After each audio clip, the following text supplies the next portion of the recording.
So it's not like guys.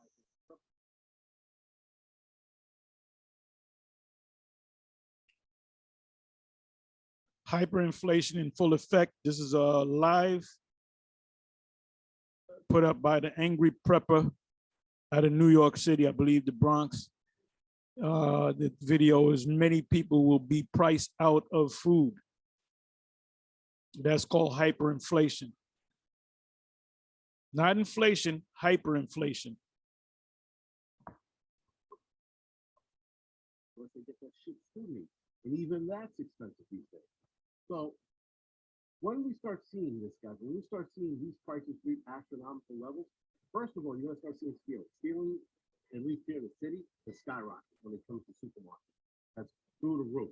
But when it gets to a point, guys, where people are running into the stores in gangs and fucking stealing shit, coming out, raiding stores, that's going to be your food rioting. Now, the problem with city food rioting is you're only going to see that in pocket spots, meaning you're going to see that at the supermarket areas. You're not going to see it like, listen, you might not see it throughout the city, but you'll definitely see it at supermarkets, grocery stores. You're going to see these food riots in pockets, or maybe food skirmishes. I don't know what you're going to call it. But still, we're going to see some shit with this if this continues to go the way it's going. If we continue on this track at the speed that we're going to start seeing food fighting, rioting, skirmishes, whatever you want to call it, very soon. As far as rich people go, or people who got money, they might gripe a little bit about the food prices. They might be like, oh, that's kind of expensive, but fuck it, we need it. But now you're going to force a family who could barely afford it before the fucking food prices started skyrocketing. This family now, it's got to fucking make decisions. What are they going to do? Are they going to forego certain fucking services and services? And yeah, services on their phone, features on their phone, services in their home, right? Medical services. They're going to start fucking foregoing these things because they need to eat. But what happens, guys, when they fucking stop all of those things and now they truly can't fucking afford it? Think the government's going to give them more money to afford fucking butter and milk? Nope. Not, right? So how are these people going to eat? They're going to eat because they're going to fight. Now, the first places that are going to feel this are food pantries. They're going to feel this first. Now, I noticed that a few food pantries around me, they're giving out less food, but they also started giving out less food, I'm going to say, probably about a year ago. So they went from 2-3 bags of food to 1. But I could have sworn last week when I was near the one, I saw somebody walking out. It looked like they had 3 things in it. So I don't know if that was standard or it was food for that person, but it looked like they were giving out a lot less. And when I peeked inside, there was definitely a lot less food on those shelves. So they're going to start feeling it first, and I think we're going to start hearing those places close down soon. Depends on where you are. It might be sooner than later. Here in the city, I think they're going to try to keep a lot of them open for as long as they can until they can't anymore. But once you start getting those places closed down, guys, and I'm talking about in droves. I'm not talking about 1 year, 6 months later. No. When you start hearing them closing down back to back, just know that we're entering the problem of soon to be food fighting or food rioting. All right, guys. So other than that, this is the Angry Prepper. Thank you for watching. I'll see you in the next video.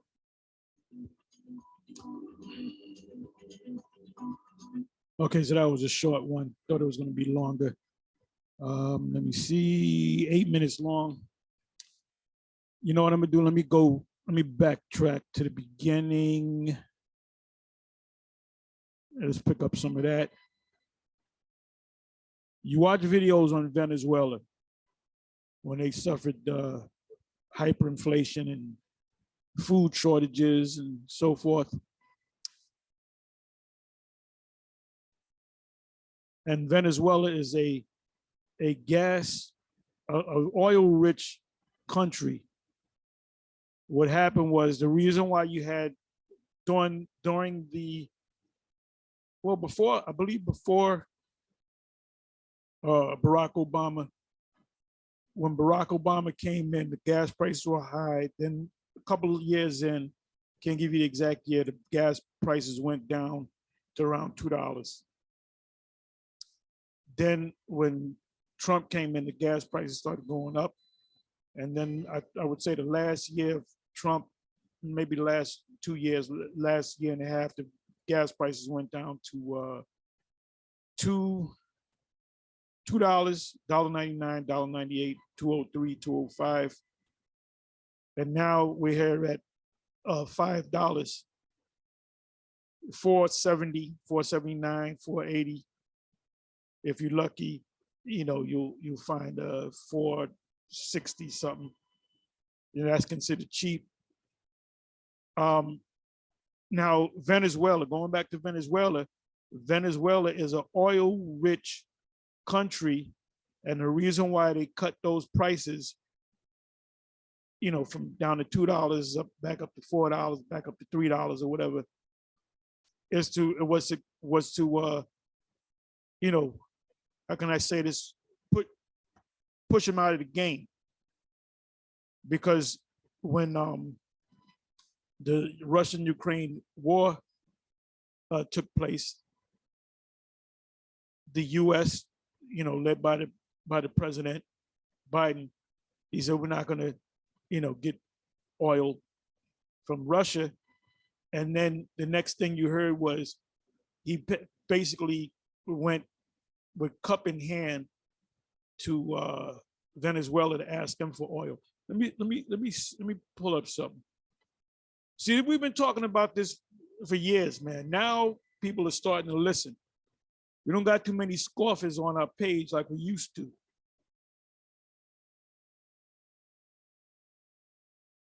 Let me go here. Venezuela.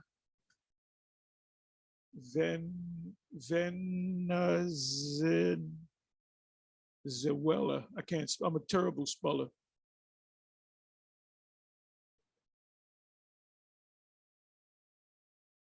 Oil and the U.S.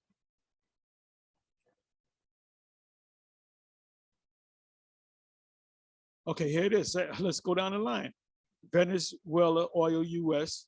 Venezuela oil U.S. sanctions. Sanctions. Okay, the sanctions restricted the Venezuelan government access to U.S. debt and equity markets. This includes the state-run oil company PDVSA, issued in 2018, EO, I don't know what that means. I guess executive order, executive order 13827 prohibits the use of Venezuelan digital currency. And I guess that's executive order 835 prohibits the purchase of Venezuelan debt, and they dropped the prices on oil. So let's get these executive orders out.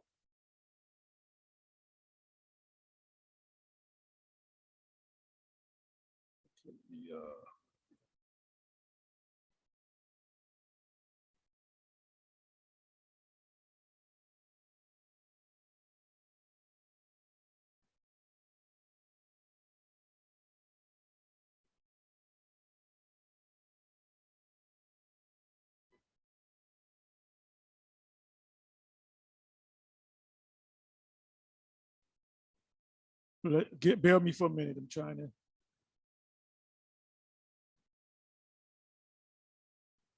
President Trump issues executive order 13827. Let's read it. Read it, Richard. Inside joke.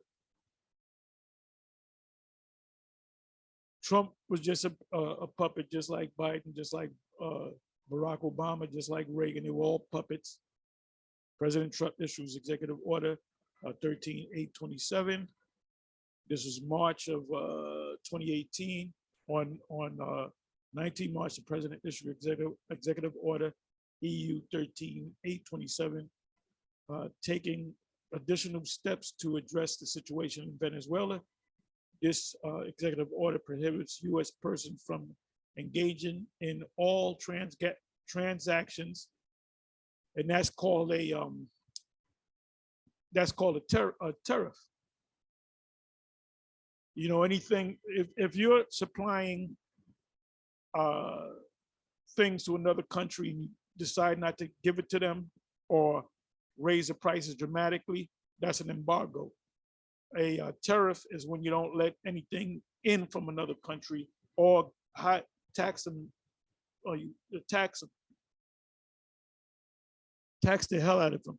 It says prohibits U.S. persons from engaging in all transactions. That means oil. So oil companies cannot deal with Venezuela. I'm dealing with oil because that's their number one resource.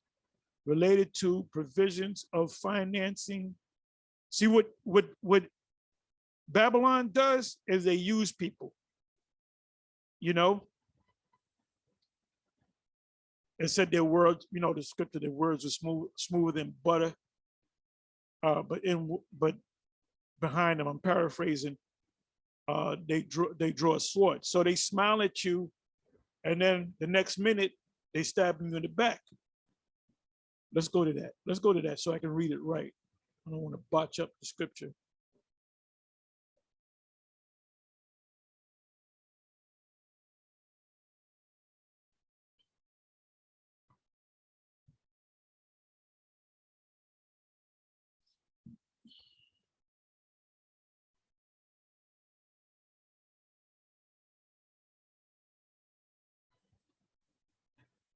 Psalm 55, verse 21.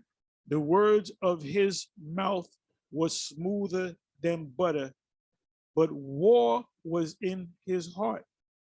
His words were softer than oil, yet were they drawn swords. So when these countries deal with Babylon,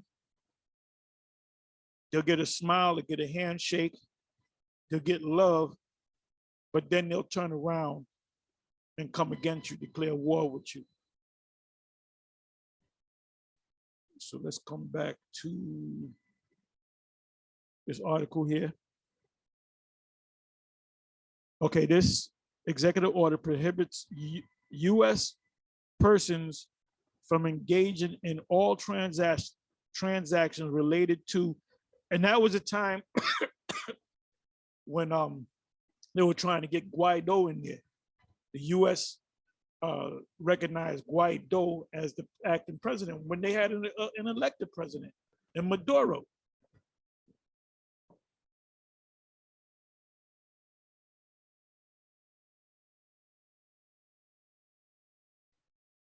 It said from engaging in all transactions related to provisions of financing for and other dealings, any other dealings, and that includes oil, in any digital currency.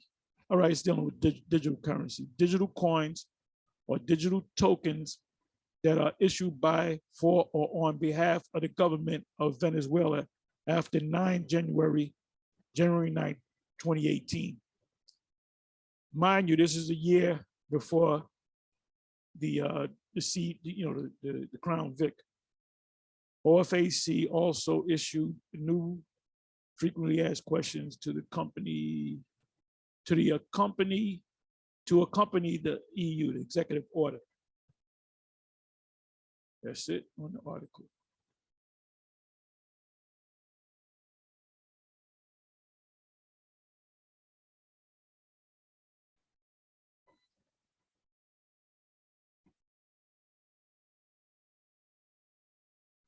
Let's see what this says. Budgetary impact analysis for Executive Order 13-827. Let's look at this one. 31 CFR Code of Federal Regulations, Part 591 Venezuela Sanctions Regulations.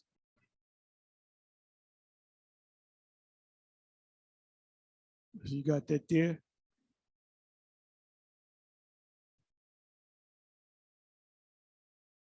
I'm not going to read or click on all this stuff. Everything Esau does, he does it based upon his laws.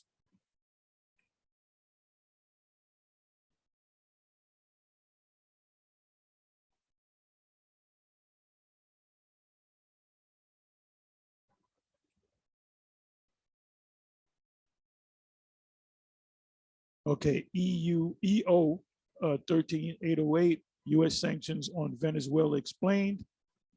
EU Executive Order 13850, list of U.S. sanctions on Venezuela. Executive Order 13 verse 884, Executive Orders 13 692, Executive Orders 13 857. When did sanctions on Venezuela start? Let me click on that.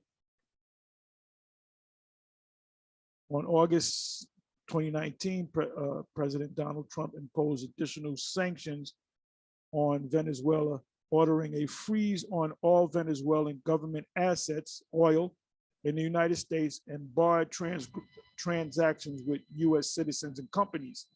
So these oil companies couldn't make deals with them as per the order of the executive order of Trump. Let me look up the word sanctions. We look up the word sanctions. But before I go to that, let me do this. Let me bring this back.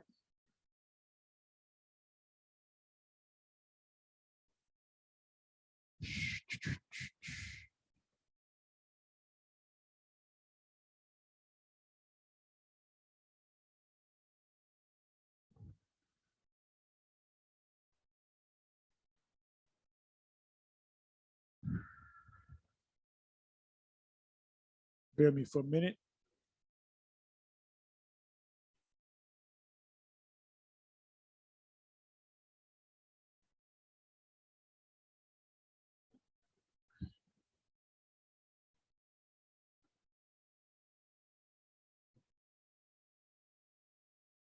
I guess I lost it. That's all right. That's okay. Let me do this. Sanctions. Sanctions meaning. Oh, look at that.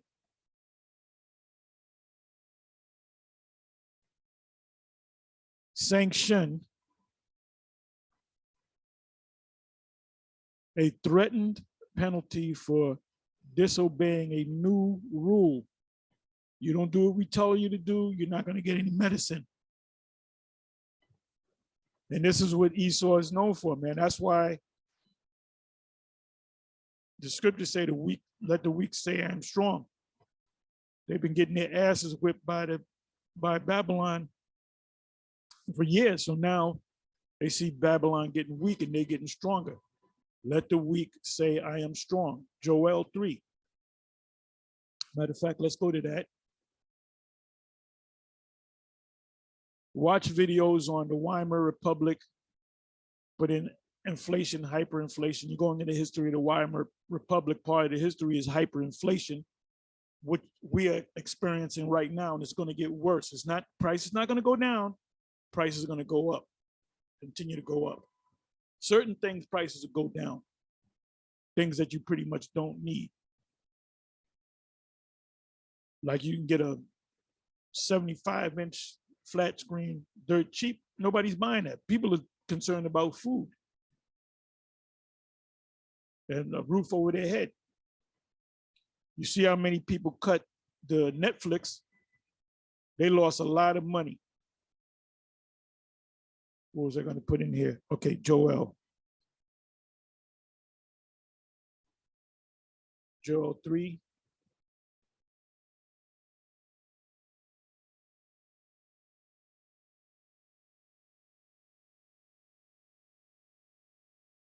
And this destruction of Babylon is going to come because they put us in captivity. Got to pay the piper. Piper is the Most High.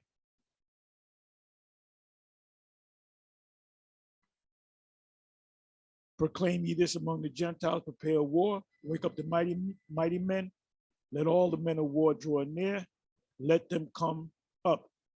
The men of war are the ones that possess this nuclear technology. Beat your plowshares into swords and your pruning hooks into spears. Let the weak say, I am strong. Assemble yourselves and come all ye heathen nations, and gather yourself together round about thither. It says in either Jeremiah 50 or Jeremiah 51, an assembly of great nations. Thither cause thy mighty ones to come down, O Lord. Those are the angels. Let the heathen, the nations, be wakened and come up to the valley of Yahweh Shaphat, which means Yahweh's judgment. For there will I sit to judge all the heathen round about. Put ye in the sickle, Revelation 14, for the harvest is ripe. Come, get you down, for the press is full of what? Grapes. The fats overflow, the fat from the grapes, for their wickedness is great. Talking about Esau, Babylon. Multitudes, multitudes in the valley of decision, for the Levant, for the day of Yahweh is near in the valley of decision. The sun and the moon shall be darkened, and the stars shall withdraw from their shining. Yahweh also shall roar out of Zion and utter his voice from Jerusalem, and the heavens and the earth shall shake. But Yahweh will be the hope of his, who is his people? The hope of his people and the strength of the children of Israel. The Most High is only dealing with the children of Israel.